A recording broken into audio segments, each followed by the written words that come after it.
in clinical medicine, we are trained to look for, definitive borders. Right, like structural or mechanical issues. Exactly. Like Yeah. a fractured femur is structural, a blocked coronary artery is mechanical. But when you step into the realm of human immunity, those borders just completely vanish. They really do. You're looking at a system that doesn't just respond to physical trauma. It constantly reads and interprets like every single molecule you ingest. Yeah, and that's exactly what we're getting into today. We are opening up the textbook Nutrition and Immunity for this deep dive. It's such a fantastic resource. It really is. So for the medical students prepping for boards or, the young healthcare professionals managing complex patient care, or even if you're just a self-taught learner trying to understand the baseline of human health, our mission today is to break down exactly how dietary factors dictate your immune system. From the cellular cofactors all the way up to systemic immune tolerance. Right. Because the clinical reality is that diet essentially acts as the primary programming language for the body's defenses. Yeah, and the sources we're looking at today reframe the immune system entirely. Because, instead of just picturing this army of white blood cells waiting for an infection, it's actually more accurate to view the immune system as the body's sixth sense. The sixth sense. I love that framing. Right. It is this sprawling, incredibly sensitive web of cells and organs that constantly samples the environment. It senses foreign substances and adjusts your whole body physiology in real time. But, I mean, that level of surveillance has to come with a massive metabolic cost. Right. Oh, Now, absolutely. there's like a highly advanced security network. Right. But it relies entirely on a continuous, highly specific energy supply. And that establishes the foundational concept of this deep diet energy balance is the absolute key to immune homeostasis. Precisely. Because if we look at total caloric and macronutrient states, we see two pathophysiological extremes. Okay, let's start with the first one. So on one end, there's undernutrition. Protein energy malnutrition directly impairs host defenses. It actually shrinks the physical lymphoid organs. Wow, literally shrinks them. Yeah. It reduces cell-mediated immunity, and it drastically lowers the lytic activity of natural killer cells. Basically, the system just lacks the raw materials to synthesize an adequate defense. Right, which makes intuitive sense. But I want to look at the other extreme because there's an interesting paradox here. We're taught that an active immune response is incredibly energy expensive. Right. Right, like a systemic fever burns a massive amount of calories. Right, exactly. So intuitively, having a severe surplus of energy overnutrition should theoretically give the body this endless fuel supply to fight off anything.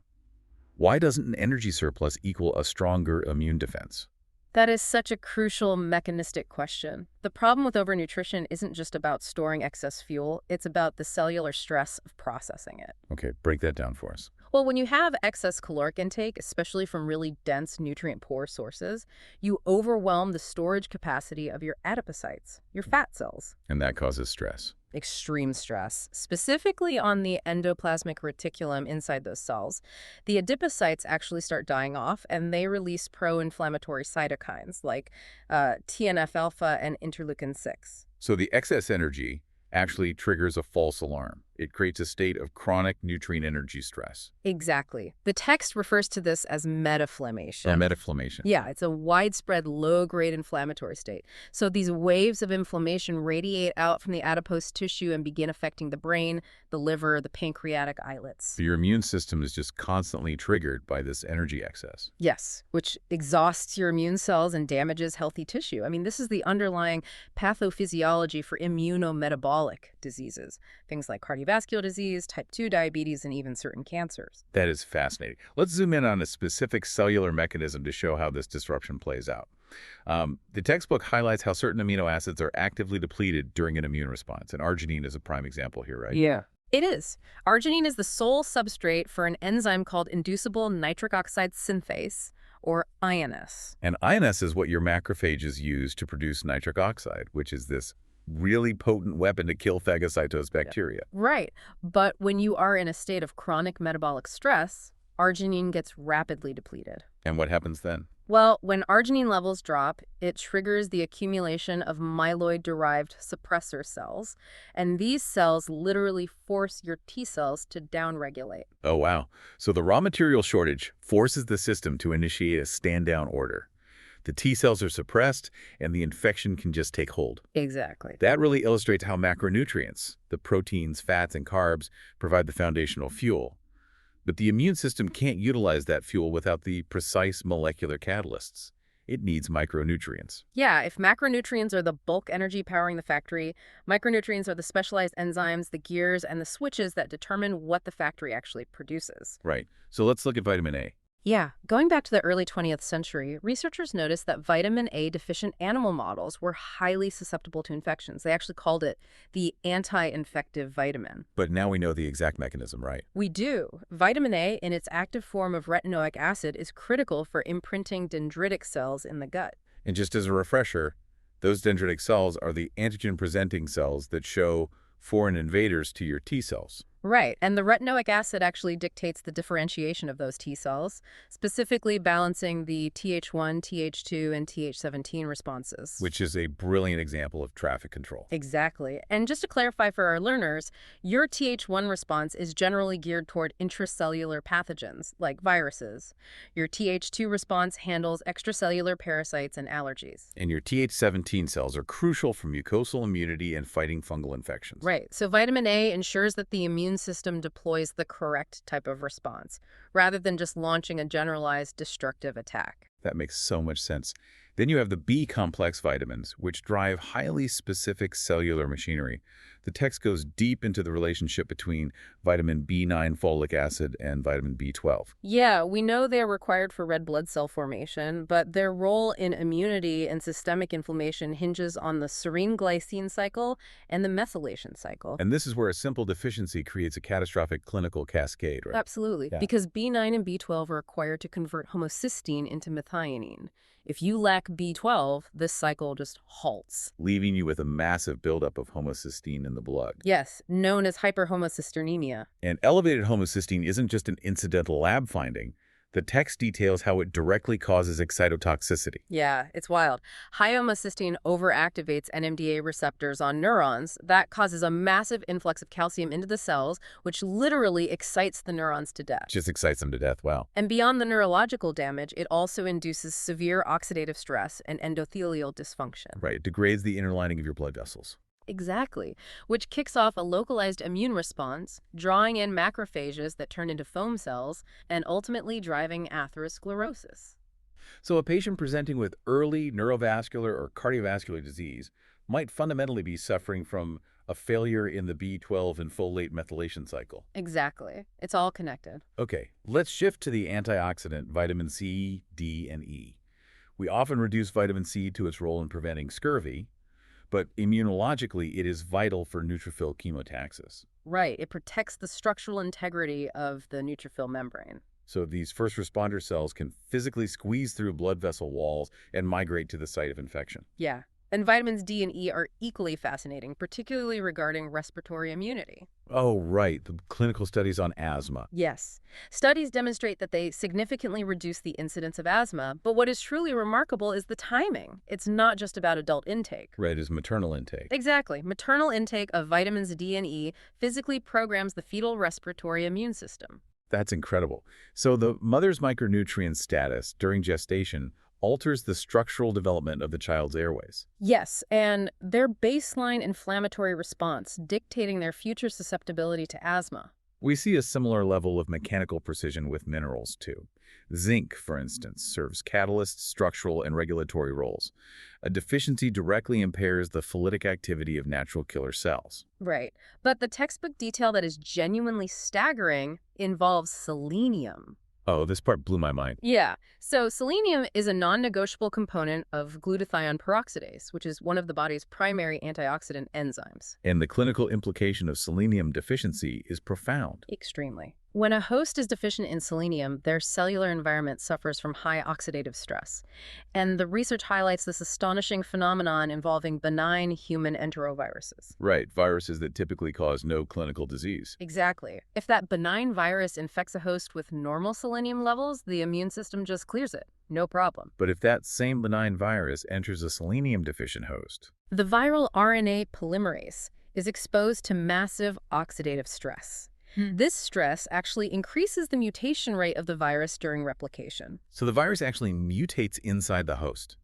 It alters its genetic sequence to become highly virulent, capable of causing severe myocarditis. It is a phenomenal demonstration of host pathogen dynamics.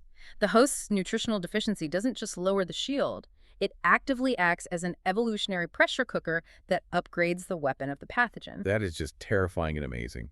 Now, all of these micronutrients and all the initial encounters with dietary antigens rely entirely on the integrity of the gastrointestinal tract, which brings us to the largest interface between our diet and our immune system, the gut microbiome. The scale of the gut microbiome is, frankly, difficult to conceptualize. We are talking about roughly 10 to the 14th power commensal bacteria residing just micrometers away from your intestinal epithelial layer. And because of this massive constant exposure, the gut is the primary training ground for immune tolerance. Right.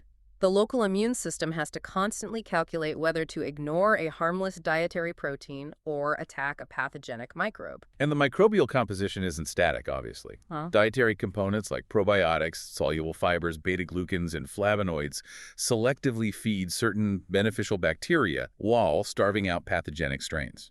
But the sources highlight a mechanism that completely redefines how we view the gut barrier, the neuronal immune axis. Yeah, I want to unpack this. This is a relatively recent, massive shift in immunology, right? It is. Researchers discovered that the enteric nervous system, the neurons lining the gut and innate lymphoid cells, are physically interacting. They communicate using a protein called neuromidin U, or NMU. Exactly. So we have a peripheral nerve firing a neurotransmitter-like protein directly onto a white blood cell. How does that actually translate clinically? Well, when an intestinal infection occurs, the neurons sense the pathogen or the tissue damage and immediately release NMU. The innate lymphoid cells have specific receptors for this protein. And the moment they receive the signal? They rapidly multiply and secrete cytokines to clear the infection and trigger tissue repair. The nervous system basically acts as an early warning radar that directly commands the localized immune infantry.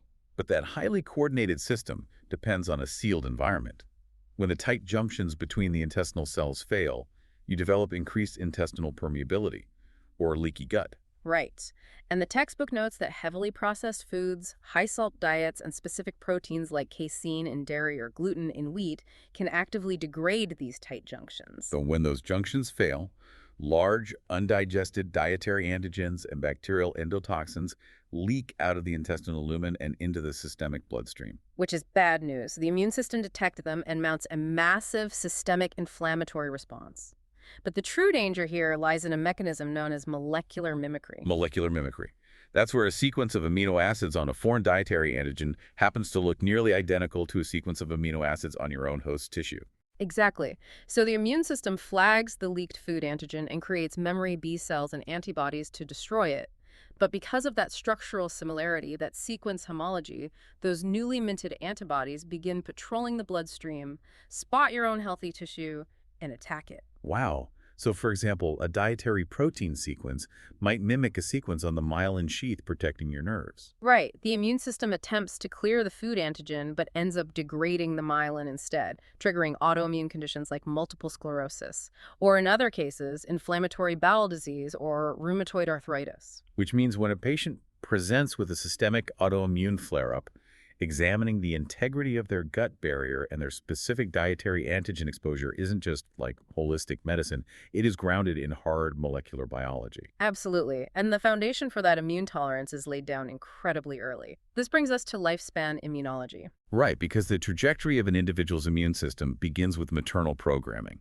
Infants are born with a highly immature, suppressed immune system to prevent them from attacking maternal tissues during gestation. Right. And in cases of severe maternal undernutrition, the infant can suffer from what the textbook terms nutritional thymectomy. Nutritional thymectomy. So the thymus is the primary lymphoid organ where T cells go to mature and learn how to differentiate between self and non-self. Right. So nutritional thymectomy means the permanent involution or shrinking of that gland due to a lack of energy and micronutrients.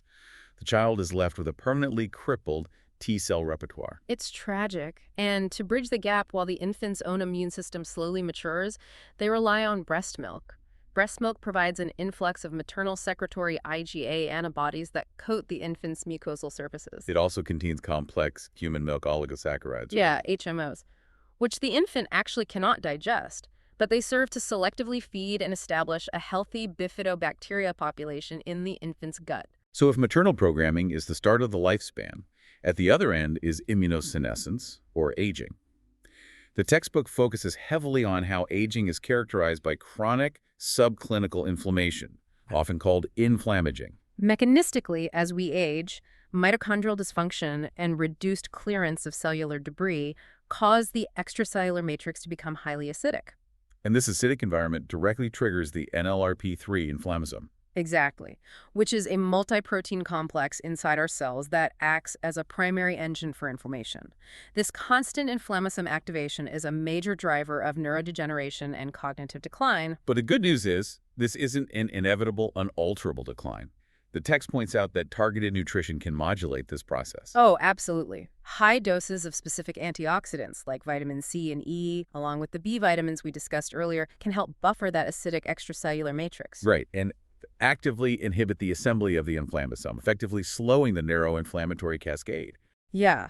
So we have discussed cellular environments, extracellular matrices, and the gut lumen. But to truly understand the depth of the intersection between diet and immunity, we must look at the nucleus. Right. How does food physically interact with our DNA? In standard biology, the paradigm is that your genetic code is fixed. You inherit your DNA, and that blueprint dictates your disease risk. But the textbook introduces the twin fields of nutrigenomics and nutripegenomics, which completely shatter that paradigm. Let's separate the two. Nutrigenomics examines how your specific dietary patterns interact with your hard-coded single nucleotide polymorphisms, or SNPs. Meaning certain individuals possess genetic variants that make them hyper-responders to specific diets. Exactly. For example, depending on your SNPs, consuming a high-saturated fat diet might vastly upregulate the gene expression for inflammatory markers like interleukin-6 and C-reactive protein, whereas another individual with a different SNP profile might not experience that same inflammatory spike at all. So nutrigenomics is about how your body interprets the food based on your genes, but nutripegenomics is far more profound.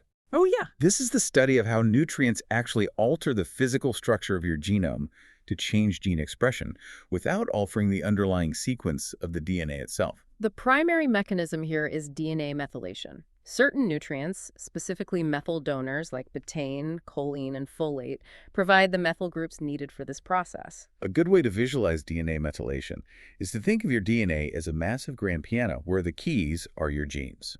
Adding a methyl group is like putting a piece of thick tape over a specific key. I love that analogy. Right. You haven't removed the key from the piano. The genetic code is still there, but that key can no longer be played. The gene is silenced. And alternatively, removing a methyl group unwinds the DNA from its histone proteins, exposing the key so the gene can be actively transcribed. What is truly revolutionary about nutripegenomics is twofold. First, unlike your hard-coded genome, these epigenetic marks are reversible. A targeted dietary intervention can physically unsilence a beneficial gene or suppress a pro-inflammatory one. And second, these methylation patterns can be passed down transgenerationally. That is wild. Yeah, the nutritional environment you subject your body to today dictates the epigenetic silencing or activation of genes in your offspring. You are actively shaping the baseline immune function of the next generation. It fundamentally rewrites how we approach preventative medicine. Yeah. I mean, we have covered an immense amount of systemic and cellular biology today from the nutrition and immunity textbook. We really have. We started by examining how systemic energy balance dictates immune function, moving from the immunodeficiency of undernutrition to the metaflammation and endoplasmic reticulum stress of overnutrition. We then explored the critical micronutrients, how vitamin A controls Th cell differentiation, the catastrophic effects of B vitamin deficiency on the methylation cycle, and the remarkable way a selenium-deficient host can drive a benign virus to mutate into a virulent pathogen. We mapped the gut microbiome, highlighting the neuronal immune axis where NMU bridges the nervous and immune systems, and the dangers of intestinal permeability leading to autoimmune molecular mimicry. And we trace the immune system across the lifespan, from the threat of nutritional thymectomy in infants to using antioxidants to suppress inflammasomes in the aging brain. And finally, we looked at how nutripegenomics proves that our diet physically tags our DNA, altering gene expression for generations. So as we wrap up, and as promised for the medical students and healthcare professionals listening, we have a short clinical review exercise. You ready? If you were looking at a patient's chart and they present with highly elevated homocysteine levels, massive oxidative stress, and early signs of profound neurovascular and endothelial disease, Which specific micronutrient deficiencies should you immediately investigate, and what crucial cellular cycle is failing? Take a second to lock in your answer because we know you're studying. Okay, if you identified deficiencies in folic acid, vitamin B9, and vitamin B12, and noted that the failure is occurring in the methylation and serine glycine cycles, you absolutely nailed it. Perfect. And I want to leave you with a final forward-looking concept that builds on everything we've explored. We discussed how specific leaked dietary antigens can trigger molecular mimicry and devastating autoimmune attacks, like those seen in multiple sclerosis or inflammatory bowel disease. Great. If we know the exact molecular sequence of the antigen driving the attack, could we eventually map a patient's entire genome, epigenome, and microbiome and design highly personalized, DNA-specific diets? Wow. The goal would be to use food itself as a targeted immunosuppressant, replacing broad, side effect-heavy pharmaceuticals with precise molecular nutritional prescriptions that silence the exact inflammatory pathways causing the disease. That is the future of clinical immunology right there. Yeah. Because the immune system is not a binary switch. It is an exquisitely sensitive, environmentally dependent network, and the food you eat provides the precise molecular instructions that dictate how that network operates. Keep exploring the science and apply it thoughtfully in your practice. Thanks for joining us on this deep dive.